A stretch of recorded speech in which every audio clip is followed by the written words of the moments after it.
Well, to that greater end, another school of thought for solving the decades-long Israeli-Palestinian conflict will now be center focus at an upcoming conference in Jerusalem.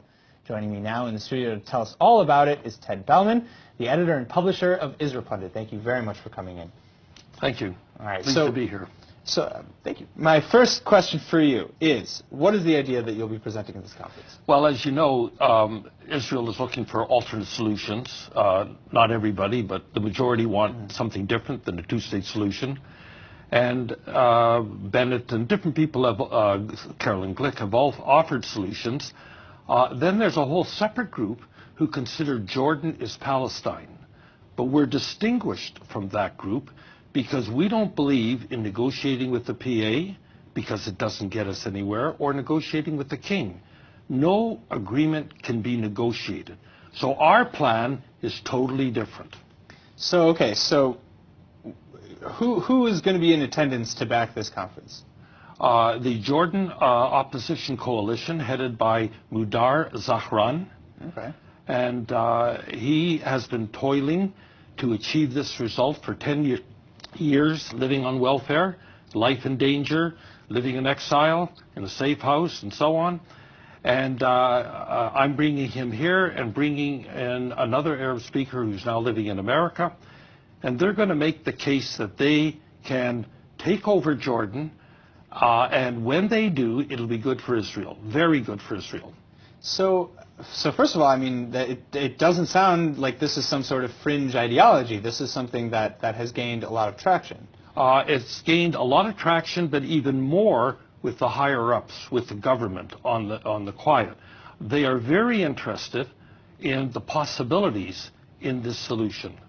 Because if they come to power, and it's a separate issue, how do they come to power? Yeah, I want to know. How do we assume power without negotiating with the Hashemites or with we don't even need consent of the people.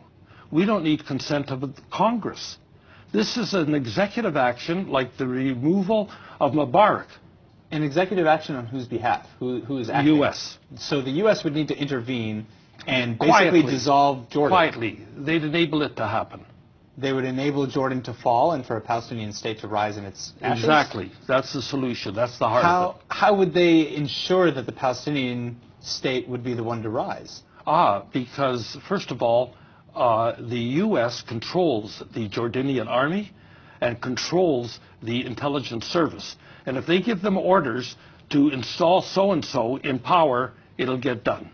How do you expect the Hashemites to respond to an argument? The Hashemites only represent a clan of about 82 people. The Palestinians hate them even more than they hate the Jews. And the Bedouins, surprisingly, hate them also. So the king has no support, and his fall is imminent. Imminent, like within a year or two at the most.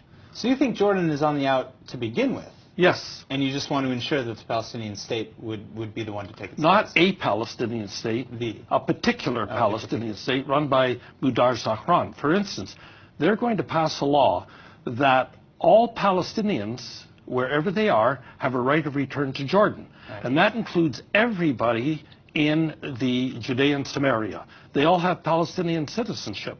And they will have the right to go to Jordan, get benefits, and everything else. So that's what they're going to do. Plus, they want to normalize with us totally. How do you get all the Palestinians who are living in the West Bank and Gaza and other Palestinian territories? I thought you wouldn't ask. I'm getting to it. Okay. How do you get them to want to take part in this? Well, because there's a strong nationality or nationalistic ideology. You would be ideology. surprised. At our conference, we have a number of Palestinians who are coming to say, we hate living under the PA. You give us a good job and passport and normal life, and we'll move to Jordan. That's basically the idea. Now, what we want to do is incentivize them to leave. Whatever it takes to encourage them to leave, that's what Israel has to do.